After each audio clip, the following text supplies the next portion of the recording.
하나님의 프로젝트 8번째 시간입니다. 두려움을 두려움으로 극복하라. 두려움을 두려움으로 극복하라. 이런 제목으로 말씀 나누겠습니다. 지난 한 5년, 길게는 10년이라는 시간을 여러분이 돌아보실 때 가장 후회되는 일을 여러분이 하나 꼽으라면 여러분은 어떤 후회 내용들이 있으십니까? 그 후회되는 내용 때문에 최근에 그것을 다시 복구하려고 노력하고 있는 그 마음은 또 무엇입니까?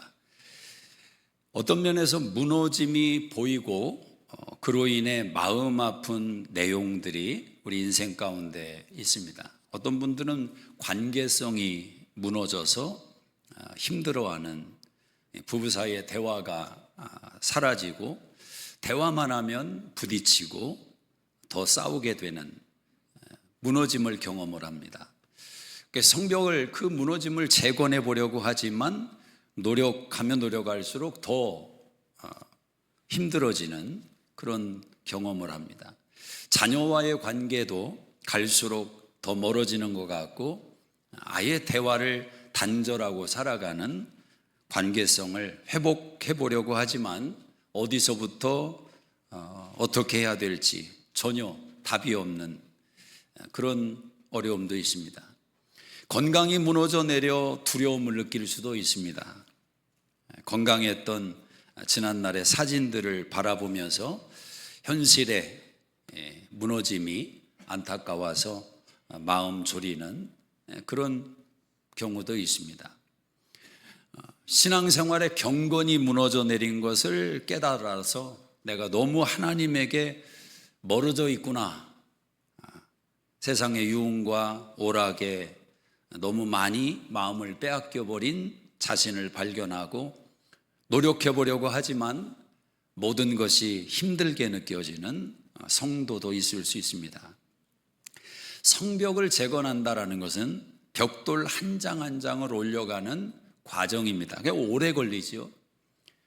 그러나 이 성벽이 무너져 내리는 것은 그렇게 시간이 오래 걸리지를 않습니다. 인생은 성벽을 세우는 과정이라고 성경은 우리에게 가르쳐 줍니다. 에베소 2장 20절 이하에 보면 아주 사도 바울이 명확하게 우리에게 가르쳐 주고 있습니다. 예수님이 사도들과 선지자들의 터 위에 우리가 세우심을 입었는데 예수님이 모퉁이 돌이다라는 겁니다. 그의 안에서 건물마다 서로 연결하여 주 안에서 성전이 되어가고 있다. 너희도 성령 안에서 하나님이 거하실 처소가 되기 위하여 함께 지어져 간다. 그렇게 고백을 합니다. 그러니까 우리의 인생을 사도 바울은 신앙도 마찬가지죠. 성벽을, 성전을 지어가고 있는 것과 같다. 그렇게 묘사를 했습니다. 그런데 혼자 짓는 게 아니라 함께 연결돼서 함께 지어져 가고 있다라는 겁니다. 왜냐하면 자기 혼자라고 하면은 지을 수도 없거니와 제대로 가고 있는지 방향을 확인하는 것도 어렵기 때문에 그렇습니다. 함께 신앙은 성벽을, 성전을 세워가는 것이다. 예수를 믿는다는 것은 평생 이 작업을 하는 것입니다. 계속 돌을 쌓는, 벽돌을 쌓는 작업을 행하는 것이 신앙생활입니다. 근데 이상한 경험을 여러분이 할 수도 있습니다. 무너진 성벽을 확인하게 되고 다시 한번 내 인생과 신앙의 이 성벽을 재건하기 위해서 마음을 먹습니다. 결단을 하는 거죠. 근데 그렇게 결단을 하고 나면 홍해가 갈라지듯 문제가 싹 해결되면서 내 마음 먹은 결단이 지속되면 좋겠는데 반드시 어떤 장애물이 생기고 담이 생기는 경험을 합니다. 결단이 무색해지는 환경이 생기는 거죠. 그래서 마음 먹었던, 다시 성벽을 재건하려던 그 생각과 마음이 수포로 돌아가는 그런 상황을 경험합니다. 느헤미야는 우리에게 굉장히 중요한 가르침을 전해주는 책입니다. 단순히 무너진 성벽을 재건한다라는 어떤 영적인 신앙적인 내용에 국한된 것이 아니라 우리 인생과 신앙의 전반을 이야기해주는, 가르쳐주는, 그리고 레슨을 주는 그런 내용입니다. 그래서 느헤미야서를 여러분이 주일날 강해를 들으면서 여러분이 직접 읽어보셔야 됩니다. 성경을 읽어보시고 설교도 한번 반복해서 들어보시면서 여러분에게 주시는 하나님의 성령의 레슨을 꼭 붙드시기를 바랍니다. 왜냐하면 성벽을 재건하는 그 역할과 태도에 따라서 여러분의 남은 인생이 결정되기 때문에 그렇습니다. 오늘 본문에 보면 어떤 환경 속에서 굉장히 큰 두려움을 느끼는 마음으로 성경이 시작을 합니다. 적들로부터 위협을 받는 사람들이 그들 마음이 흔들거리고 그 마음에 힘이 빠진 모습을 보게 됩니다. 물론 어떤 물리적인 부딪힘이 있는 것도 아니고 어떤 전쟁이 일어난 것도 아닙니다. 그런데 하나님의 백성들이 이미 마음이 무너져 내리고 있다라는 것입니다. 여기서 우리가 중요하게 기억할 것은 사단 마귀는 성벽 자체보다 그 성벽을 세워가는 사람의 마음을 공격한다라는 것입니다. 여러분의 마음을 공격한다라는 거죠. 어떻게 공격하느냐? 마음의 소요를 일으켜서 마음을 흔들어 버리는 것입니다. 자, 7절을 한번 같이 읽어보겠습니다. 7절 시작. 산발랏과 도비아와 아라비아 사람들과 암몬 사람들과 아스돗 사람들이 예루살렘 성이 중수되어 그 허물어진 틈이 메꾸어져 간다함을 듣고 심히 분노하여 다 함께 꾀하기를 예루살렘으로 가서 치고 그곳을 요란하게 하자 하기로. 산발랏, 도비아, 아라비아 사람, 암몬 사람, 아스돗 사람들이 들고 일어났습니다. 예루살렘 성이 조금씩 올라간다는 말을 듣고 이 사람들이 심히 분노했다. 화가 났습니다. 자기들 생각에는 이건 불가능한 일이고 어림도 없는 일이었는데 뭔가 변화가 일어나고 있는 모습을 보면서 자신들의 의도대로 진행되지 않는 현실에 대한 분노를 일으키게 되는 겁니다. 자, 이들이 함께 모였다고 이야기를 하죠. 왜 모였습니까? 어떤 생각을 도출하기 위해서 모였는데 그 생각이 뭐냐? 요란하게 하자. 그곳을 요란하게 하자. 예루살렘으로 가서 치고 그곳을 요란하게 하자라는 겁니다. 요란하게 한다는 것은 혼란을 일으키자라는 겁니다. 소요를 일으킨다라는 겁니다. 시끄럽게 만든다라는 겁니다. 요한복음 10장 10절에 보면 예수님이 말씀하십니다. 사단 마귀는 죽이고 멸망시키기 위해 왔지만 나 예수는 생명을 주시고 풍성케 하기 위해서 왔다. 마귀의 특징은 소란을 일으키는 겁니다. 혼란을 만드는 것입니다. 사단 마귀는 절대 돌을 건드리지는 않습니다. 왜냐하면 그 돌을 세우는 사람의 마음이 포기될 때 성벽이 멈추기 때문에 그렇습니다. 오늘도 마찬가지지요. 마귀는 절대 여러분의 가정을 공격하지를 않습니다. 오히려 사람들의 마음을 요란하게 흔드는 것입니다. 마음을 지치게 만드는 겁니다. 낙심을 주는 겁니다. 하나님의 지혜와 도우심을 얻을 기도의 자리를 생각하지 못하게 만드는 것입니다. 그렇게 마음의 혼란을 불러일으키면 성벽은 저절로 멈추는 것입니다. 인생의 진행과 방향은 저절로 멈추는 것입니다. 더 이상의 변화, 더 이상의 축복을 기대할 수 없는 인생으로 전락하는 겁니다. 여러분, 세상의 매스컴과 뉴스를 가만히 한번 들여다보십시오. 끊임없이 세상의 매스컴은 우리의 마음을 뒤흔들고 요란하게 만듭니다. 사단은 성도의 귀를 먼저 공격하는 것입니다. 눈을 공격하고 귀를 공격해서 우리 마음을 요란하게 만드는 것입니다. SNS를 보고 사람들이 살아가는 올리는 사진을 바라보면 나만 제대로 살지 못하는 것 같은 혼란에 빠지는 겁니다. 다 잘 먹고 잘 사는데 좋은 곳에 가서 여행하며 좋은 음식 먹고 좋은 옷을 입고 해피하게 웃으며 가족이 다 행복한 것 같은데 우리 집구석만 행복하지 않은 것 같은 겁니다. 마음이 흔들거리고 요란해지는 겁니다. 그때 그 마음의 혼란함은 반드시 대상을 지목하게 됩니다. 이것은 내 행복의 부재는 바로 저 사람 때문이다. 바로 저 아이들 때문이다. 사람을 원망하고 사람을 지칭하며 갈등이 증폭되게 만드는 거예요. 이게 사단의 방법인 것입니다. 여러분, 마음이 요란해지면 하나님의 뜻이 아니요 하나님의 방법이 아님을 깨달으시기를 바랍니다. 하나님은 저와 여러분 마음속에 평강을 주시는 하나님인 줄로 믿습니다. 마음이 요란하고 마음이 혼란스럽고 분노가 일어나고 왜 그렇습니까? 지금 산발랏의 영이 역사하고 있습니다. 산발랏, 도비야, 아라비아, 암몬 사람, 아스돗 사람들이 이스라엘 백성들의 마음을 요란하게 만들고 있습니다. 자, 이때 어떻게 반응해야 되느냐?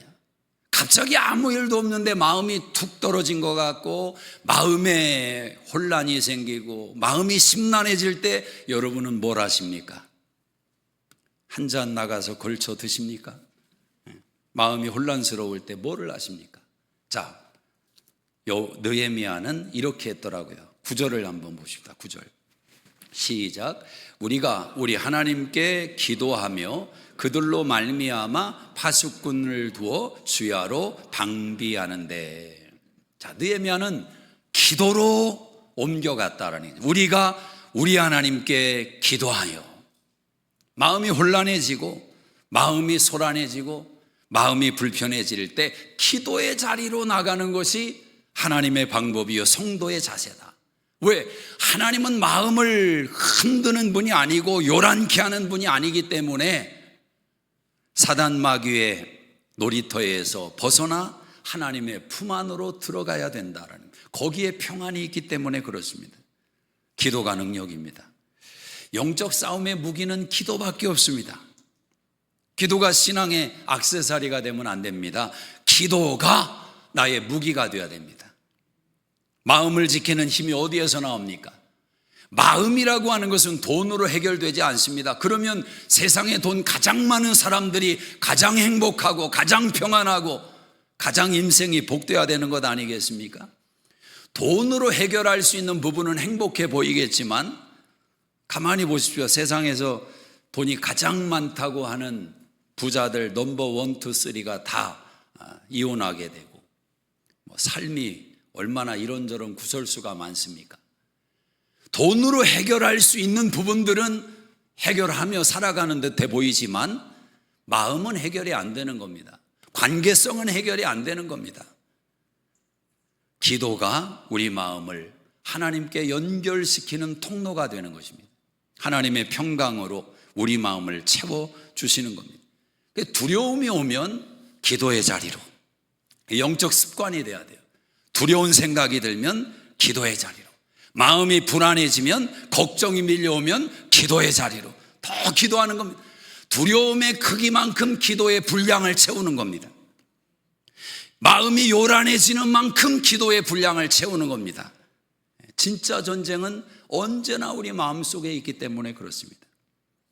육신의 질병을 가지고 있을 때 그 질병이 눈에 보이는 가시적인 문제이지만 사실은 그 질병이 마음속에 가져오는 또 다른 문제, 이게 큰 것 아니겠습니까?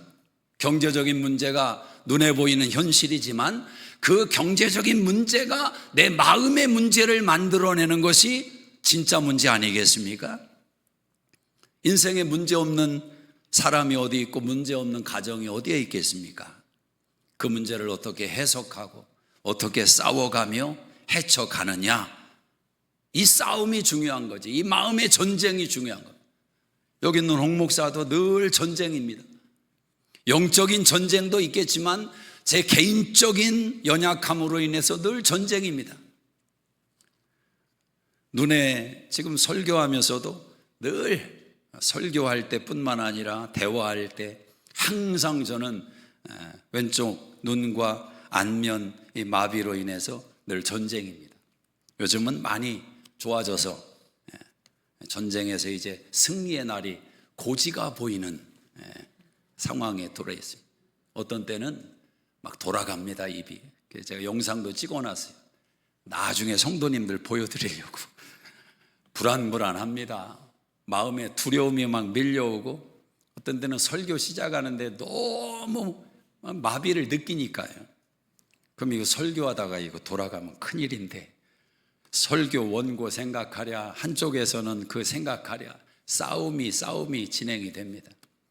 그럼 어떡합니까? 주님이 해결해 주십시오. 그럼 또 해결이 되는 겁니다. 이것저것 막 하는 거예요. 턱걸이도 하고 앉았다 일어나기도 하고, 이 약함 때문에 싸우는 거지요. 도전하는 거지요. 기도로 채우고 내가 할 수 있는 일로 채우고. 그러니까 참 놀라운 것은 그 약함이 반드시 축복이 된다는 논리가 단순히 어떤 눈에 보이지 않는 영적인 영역에서만의 일이 아니더라고요. 하나님께서 실제적으로 몸의 전체 밸런스는 훨씬 더 좋게 하시더라고요. 여기 있는 남자분들 가운데 제가 턱걸이는 자신이 있습니다. 이 약함 때문에 하나님께 받은 은혜예요. 자, 기도의 분량을 채우십시오. 두려우십니까? 의사 찾아가는 것도 중요하고 약 먹는 것도 중요하고. 왜? 그것도 하나님의 방법이니까. 그런데 하나님을 찾아야 된다니까요. 하나님의 의사의 의사인데 그분은 찾지 않고 그분 밑에 있는 사람들만 찾아가면 그 문제가 거기서 해결될 수도 있지요. 그러나 인생은 그 문제 해결됐다고 그 다음에 또 문제가 없나요?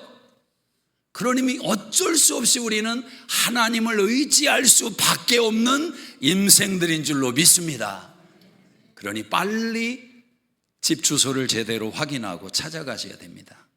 엉뚱한 곳 돌아다녀야 인생 시간의 낭비가 많은 겁니다. 하나님을 찾아야 돼요. 내 마음에 전쟁이 있습니까? 기도의 자리를 찾아야 돼요. 하나님께 매달려야 돼요. 하나님 도와달라고 불러야 돼요. 왜 안 부르십니까? 누가 봐도 불러야 되는데 왜 안 불러요? 하나님이 기다리는데 왜 안 불러요? 참 하나님은 신앙 안에서, 제가 지난 금요일 날 말씀을 드렸지만 이 두 가지의 큰 깨달음이 있으셔야 돼요. 이건 홍 목사한테 주신 은혜 같아요. 그런 게 이렇게 정리가 되고 분별. 하나님은 다 해주시는 분이에요. 그게 하나님의 은혜이지요. 하나님의 사랑이고 무한히 기다리시고. 그런 하나님을 생각하면 위로가 되고 격려가 되고 그래요. 하나님의 은혜와 주권을 이야기하죠. 그런데 동시에 그 하나님은 당신의 자녀를 삼으신 백성들을 만들어 가기를 원하십니다. 하나님이 만들어 가실 때는 어떻게 하시느냐? 하나님이 모든 것에 관여해서 다 신발끈 대어주고 머리 빗어주고 옷 입혀주고, 하나님이 그러지를 않는다고요. 하나님께서 네가 심어라, 심은 대로 거둔다. 나를 찾아라, 찾아야 만난다. 나를 사랑해라, 그래야 모든 것이 합력해서 선을 이룬다. 그렇게 조건적인 또 이야기로 하나님이 우리를 찾아오신다고요. 그러니 하나님이 자기를 찾으라고 했으면 찾으셔야 되는 거예요. 믿습니까? 네. 그러니까 불안해지면 공식을 가지세요. 공식. 마음이 불안해지고 답답해지고 염려가 밀려오면 기도의 분량을 채우자, 기도하자. 근데 또 이걸 오해하면 안 돼요. 그렇게 해서 막 기도의 분량을 채우면 여러분 다 해결됩니다. 또 그 한쪽만의 또 생각을 가지고 있으면 또 신앙이 어떻게 되느냐? 하나님을 돈 놓고 돈 먹게 하는 하나님으로 생각을, 인격이 아니라 내가 한 만큼 나를 도와주시는 분. 그런데 그렇게 하다 보면 또 뭐를 깨닫게 되느냐? 하나님이, 그 크신 하나님께서 나를 아시고 다 이렇게 또 나에게 준비하셨던 거구나 또 발견하죠. 이 양자 사이를 왔다 갔다 하면서 우선순위를 잡고 하나님을 섬겨가는 게 신앙입니다. 자, 요지는 왜 사단 마귀가 마음을 요란하게 하느냐? 왜 마음에 분란을 일으키고 두려움을 일으키느냐? 염려를 일으키느냐? 이유는 다른 게 아닙니다. 여러분 마음에서 힘을 빼앗기 위해서 그러는 겁니다. 10절을 한번 읽어보세요. 10절 같이 한번 읽습니다. 10절 시작. 유다 사람들은 이르기를 흙무더기가 아직도 많거늘 짐을 나르는 자의 힘이 다 빠졌으니 우리가 성을 건축하지 못하리라 하고. 유다 사람들은 같은 동료입니다. 그런데 뭐라고 말합니까? 흙무더기가 아직 많이 쌓여 있는데 저 흙을 나르는 자의 힘이 다 빠졌다.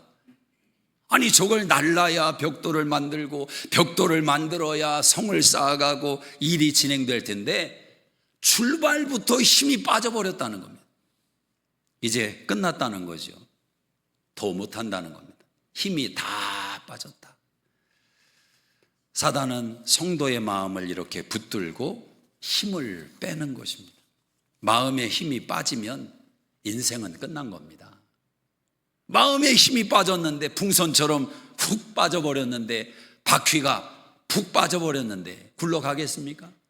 얼마나 힘들겠어요.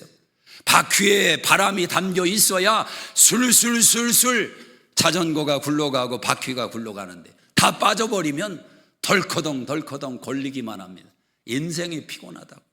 하루하루 살아가는 게 지옥이고 힘이 빠져버렸어요. 내가 왜 사는지, 뭘 위해 사는지. 부정의 힘은 언제나 과장의 힘이 있습니다. 다 빠졌다는 거예요. 죽겠다는 겁니다.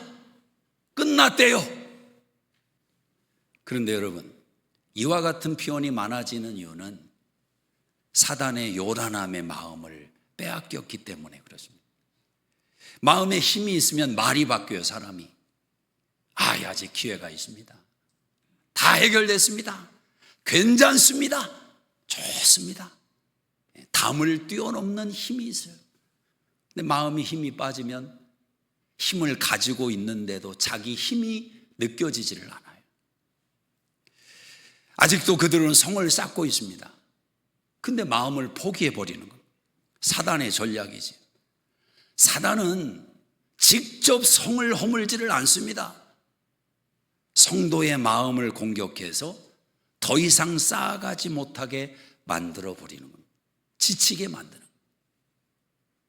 사단이 던져주는 생각에 무성한 잡초가 마음을 가득 채우면 인생이 그렇게 행복해 보일 리가 없죠. 꽃이 보이고 아름다운 꽃들이 무성해 보여야 미소를 짓는데 눈에 보이는 것이 다 잡초면 뽑지도 않으면서 한숨만 쉬고 언제 뽑을까? 어떻게 해결할까?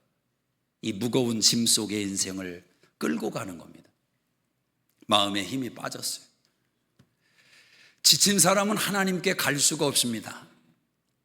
기도가 안 되는데 어떻게 하나님께 갑니까? 예배도 힘들어지고 하나님의 영광을 위한 생각은 저 멀리 도망가 있고 꿈도 없습니다. 도전도 없습니다. 그렇게 시간과 함께 무너져 내리는 겁니다. 바로 이런 때 사단이 조금 신앙 있는 사람들에게 역사하는 간교한 전략이 있어요. 일종의 만족 전략입니다. 만족 프레임을 성도 마음의 공격의 무기로 삼습니다. 이만하면 됐다. 자기 신앙 분량이 이만하면 됐다. 이렇게 생각을 만족하게 만드는 겁니다. 이 자리에 신앙생활을 하신 연수가 한 20년, 30년 그 정도 된다고 하면 그래도 장기니까요. 혹시 그런 분들은 한번 자기 자신에게 이런 질문을 해보시기를 바랍니다. 여러분 아직도 목마름이 있습니까? 목마름. 하나님을 더 알고 싶은 갈망이 있습니까? 여러분 인격이 예수님을 조금 더 닮아가고 싶은 그런 열망이 있습니까? 성령의 9가지 열매가 있다고 하는데 그 열매 가운데 나는 이 열매가 좀 내 인격 가운데 더 맺혔으면 좋겠다. 기대가 있습니까?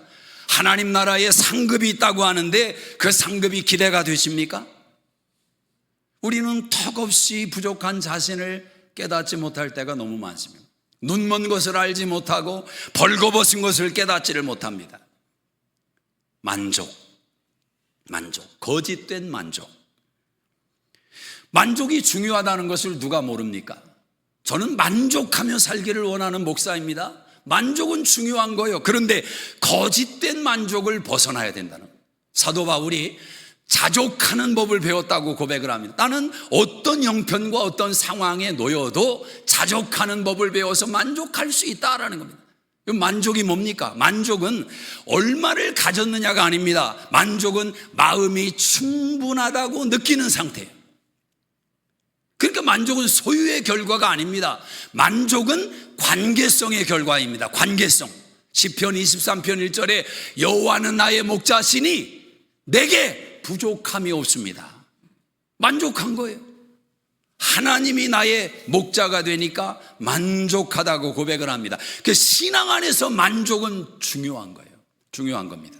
그런데 만족에서만 멈춘다면 이게 거짓된 만족이라는 겁니다. 이 정도면 됐다. 더 이상 내가 뭘 기대해? 이게 물질의 영역으로 제한된다고 해도 저는 문제라고 생각합니다. 물론 더 벌 수 없는 상황이 되었는데 무슨 기대를 하고 무슨 만족을 못하면 어떻게 되는가? 여러분 자신에게는 만족을 기대를 할 수 없는 상황이 되었는지 모르지만 하나님은 여러분을 통해서 여러분의 자녀를 축복하기를 원하시고 교회를 축복하기를 원하시고 나라와 민족을 축복하기를 원하신다면 만족에서 끝날 수가 없는 거지요. 그 만족이 기대와 함께 연결이 돼야 되는 거죠. 물질도 하물며 그런데 신앙은 오죽하겠습니까? 신앙적으로 나는 이만하면 됐다. 하나님 앞에 그럴 수 있는 인생이 있겠습니까? 주님 앞에 섰을 때 주님 이 정도면 그래도 변화될 만큼 변화돼서 온 것 아니겠습니까? 하나님에게 그 고백을 할 수 있겠느냐라는 거죠. 여러분 신앙은 하나님은 손주가 없습니다. 다 자녀입니다. 하나님에게는 나이가 의미가 없습니다. 이 자리에 연륜이 그래도 계신 분들 가운데 내 나이가 지금 몇인데 뭘 더 닮아가고 뭘 알아가고, 저는 목사이기 때문에 그 마음이 얼마나 문제인 것을 진단해 드리는 거예요. 하나님 앞에 섰을 때 그 말과 고백들은 부끄러움이 될 겁니다. 만족해야죠. 그러나 기대해야 된다.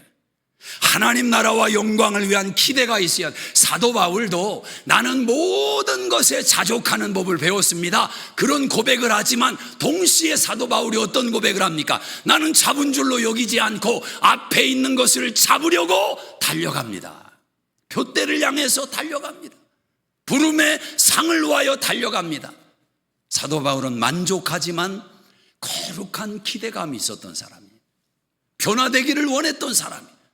계속해서 끝까지. 이게 신앙이거든요. 멈추면 무너지는 겁니다, 여러분. 스탑하면 무너지는 겁니다.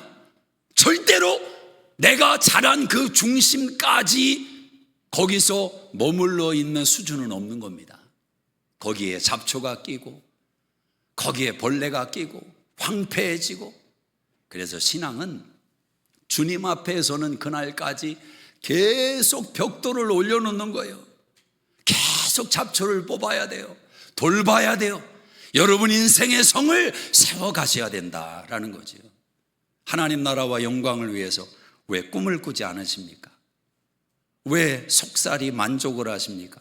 왜 기대하지 않으십니까? 하나님, 우리 가정을 인해서 하나님 나라와 영광을 위해 쓰임받기를 원합니다. 여러분 집안에 이름을 걸고 장학회도 만들 수 있고 선교지에 교회도 세울 수 있고, 지금 여러분의 형편이 안 된다면 자녀들에게 그런 비전을 심어줘서 꿈을 심어줘서, 야, 너 잘 돼가지고 아빠가 너 위해서 기도하는데 너 이런 사람 되면 좋겠다. 아직 할 일이 남아있는 것 아니겠습니까? 내가 멈추면 거기서 끝인 겁니다. 저는 딸아이의 직업을 생각하면서 가끔 그런 질문을 받습니다. 목사님은 성가가 뭐 되기를 원하십니까? 사실 하나님 앞에서 고백일지인데 그걸 어떻게 제가 이상한 말 합니까? 아직 저는 모릅니다. 모르는데 세상이 하도 바뀌니까, 요란해지니까. 근데 어떤 분들처럼 나는 자식을 다 목사시키고 사모시키기를 원한다고, 저는 그런 믿음의 분량은 못 됩니다. 그러나 분명한 건 하나님이 분명한 계시가 뜻이 있고 계획이 있다는 건 믿습니다. 그런데 딱 한 번 제가 지나가듯이 딸아이가 이런 사람 됐으면 좋겠다 했던 적이 있습니다. 치과 의사가 되면 좋겠다. 그래서 어려운 선교사님들, 목사님들 일을 마음껏 고쳐주는 치과 의사가 되면 좋겠다, 그런 생각을 한번 해본 적이 있습니다. 말은 안 했습니다. 아버지가 말하는 건 좀 규정이 될 수가 있으니까. 요즘 이런 말은 해줍니다. 네가 뭘 될지는 모르지만 하여튼 너 선교사님들과 어려운 목사님들은 많이 도와주는 그런 인생을 살라고 기회가 되면 한 번씩 이야기를 합니다. 부모의 말은 힘이 있거든요. 여러분 자녀들에게 여러분이 다 알 수 없는 비전이라면 자녀들에게 마음껏 꿈을 심어주십시오. 왜 속살이 만족하십니까? 이만하면 됐다고요. 그 믿음 가지고, 그 절제력 가지고, 그 수준 가지고 하나님 앞에 설 수 있다고 자신하신단 말입니까? 사단이 우리에게 넣어주는 생각은 우리가 붙들고 있으면 안 된다, 못한다, 소용없다, 끝났다, 죽었다, 이만하면 됐다. 심지어 어떤 크리스찬은 이런 말을 하더라고요. 어차피 이번 생에는 소망이 없습니다. 다음 생애가 있다고 지금 생각을 하는 겁니까? 한 번 죽는 건 사람에게 정한이 있지요. 그 위에 심판이 있는데, 낙심은 바람을 타고 전염이 됩니다. 무섭게 전염이 됩니다. 사단 마귀는 절대로 여러분이 잠잠히 있다고, 그래 네가 잠잠히 있으니까 너는 더 이상 내가 안 건드리마. 사단 마귀는 절대 그러지 않습니다. 여러분 11절을 한번 읽어보시기 바랍니다. 11절 시작. 유다 사람들은 이르기를 흙무더기가 아직도 많거늘 짐을 나르는 자의 힘이 다 빠졌으니 우리가 성을 건축하지 못하리라 하고, 우리의 원수들은 이르기를 그들이 알지 못하고 보지 못하는 사이에 우리가 그들 가운데 달려 들어가서 살육하여 역사를 그치게 하리라 하고, 그 원수들의 근처에 거주하는 유다 사람들도 그 각처에서 와서 10번이나 우리에게 말하기를 너희가 우리에게로 와야 하리라 하기로. 그 위협이 중단되지를 않습니다. 더 심하게 몰고 가는 것입니다. 우리가 가서 살육하여 역사를 그치게 하리라. 단어가 얼마나 잔인합니까? 그냥 죽이지도 않는데요, 살육한다는 겁니다. 그리고 그 원수들의 근처에 사는 유다 사람, 같은 동족 아닙니까? 자신들에게도 사명이 주어진 일 아닙니까? 그런데 한다는 말이 10번이나, 한두 번도 아니고 10번이나 하는 말이 우리에게로 와. 괜히 느헤미야 헛된 생각 속에 휘몰려서 헛된 희생당하지 말고 죽음당하지 말고 우리에게 와. 그냥 이대로 하나님 영광, 하나님께 예배 드리는 거 뭐 그런 생각하지 말고 그냥 이전의 모습 그대로 그렇게 가자. 이 간교한 설득이 유다 백성들을 통해서 주어지는 겁니다. 부정의 바이러스가 얼마나 강한 힘이 있는지 아십니까? 여러분 누군가와 대화를 나눈 결과가 여러분을 기도의 자리로, 말씀의 자리로 인도한다면 그 사람이 선한 영향을 미치는 사람입니다. 대화를 나눴는데 자꾸 내가 기도해야 되겠다 이 생각이 들고, 큐티해야 되겠다 이 생각이 들고, 선한 영향을 받는 겁니다. 근데 대화를 나누고 나면 부정의 생각이 임하고 누군가를 바라보는 시선의 변화가 생기고, 괜찮았던 마음인데 전혀 그런 생각을 갖지 않았는데 눈이 바뀌고 말이 바뀌어요. 산발랏의 영이 역사하는 겁니다. 산발랏의 영이. 느헤미야는 이런 상황을 직감을 합니다. 왜 모르겠습니까? 그리고 그가 해법을 제시를 합니다. 14절을 보십시다. 14절 시작. 내가 돌아본 후에 일어나서 귀족들과 민정들과 남은 백성들에게 말하기를 너희는 그들을 두려워하지 말고 지극히 크시고 두려우신 주를 기억하고 너희 형제와 자녀와 아내와 집을 위하여 싸우라 하였느니라. 내가 돌아본 후에 일어나서 가만히 살펴보니까 산발랏의 영에 넘어가고 있습니다. 산발랏의 영이 백성들의 마음의 힘을 쏙쏙 빼어가고 있습니다.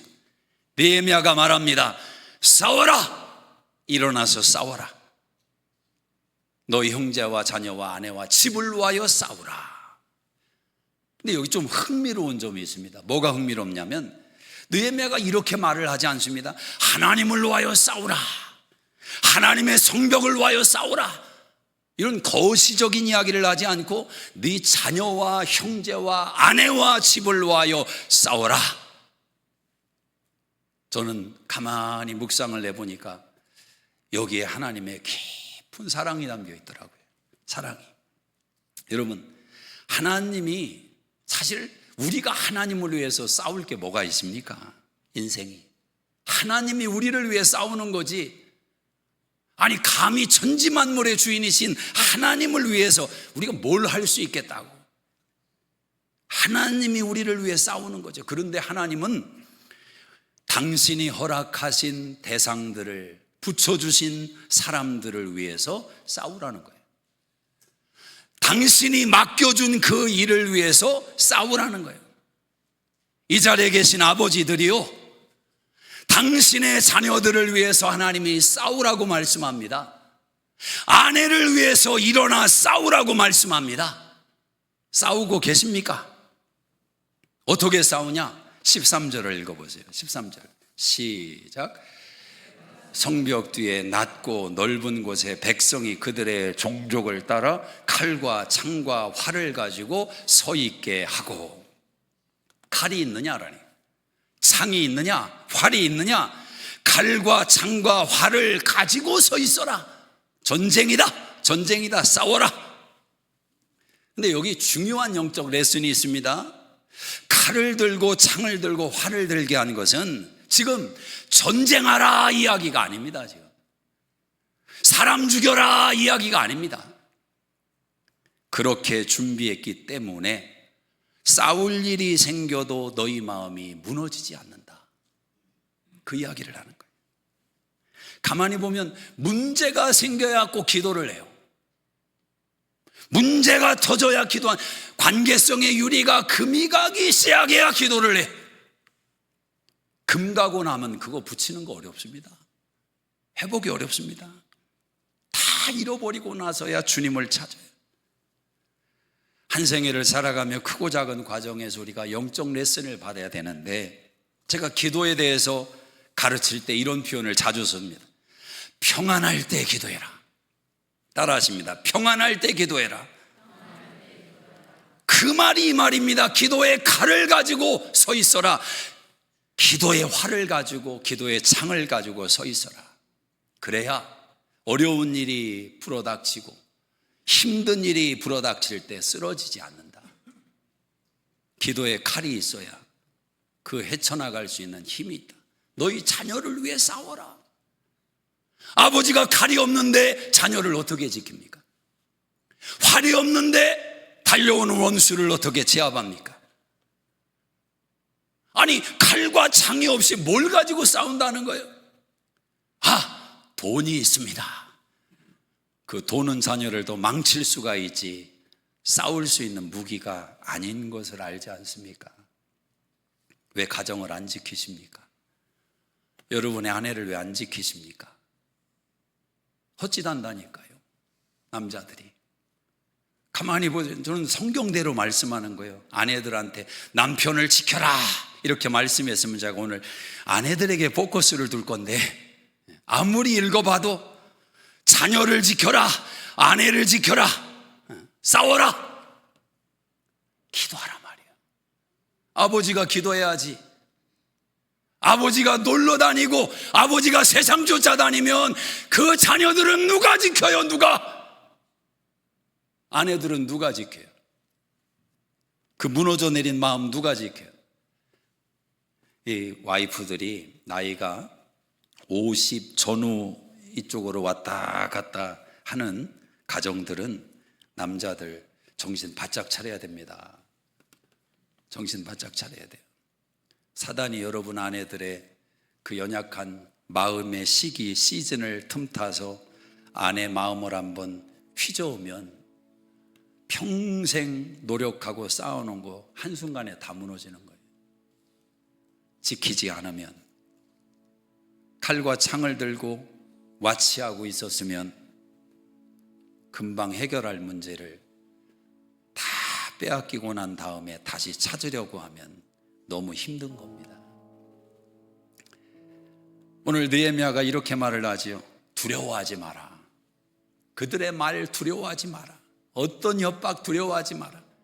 너희는 지극히 크고 위대하신 두려우신 그 하나님을 기억해라. 하나님이 너무 크고 하나님이 너무 두려운 분으로 내 마음에 다가오면 인생의 두려움은 작아지는 겁니다. 뛰어넘을 수 있는 담으로 보이는 겁니다. 시편 18편 29절에 다윗이 그런 고백을 합니다. 내가 주를 의지하고 담을 뛰어넘나이다. 전에는 너무 높아 보였어요. 저 어떻게 해결하지? 방법이 없어 보였어요. 사다리 갖다 놓으면 다음날 없어지고 저거 어떻게 넘지? 어떻게 넘지? 그런데 어느 날 갑자기 힘이 생기는 거예요. 뛰어넘을 힘이 생긴 거예요. 하나님을 의지하고. 감사는 과거의 은혜를 기억하는 힘을 줍니다. 만족은 현재를 평안하게 사는 힘을 줍니다. 기대는 하나님이 준비하신 미래를 바라보는, 소원하는 힘을 줍니다. 소망의 하나님이 우리에게 힘을 주십니다. 사랑하는 수정교회 성도님들, 그 하나님을 두려워하셔야 돼요. 그 하나님을 더 두려워하시고 경외하셔야 됩니다. 그때 이열치열 인생의 두려움의 요소들은 소리 소문 없이 가라앉을 줄로 믿습니다. 기도하겠습니다. 다 자리에서 일어나시겠습니다. 조용히 눈을 감고 성령 하나님께서 여러분에게 깨닫게 하시는 마음을 꼭 붙드시기를 바랍니다. 결단을 붙드시기를 바랍니다. 특별히 남자분들에게 칼과 창과 활을 가지고 서 있으라고 말씀을 합니다. 기도와 말씀에 칼이, 창이, 활이 있어야 됩니다.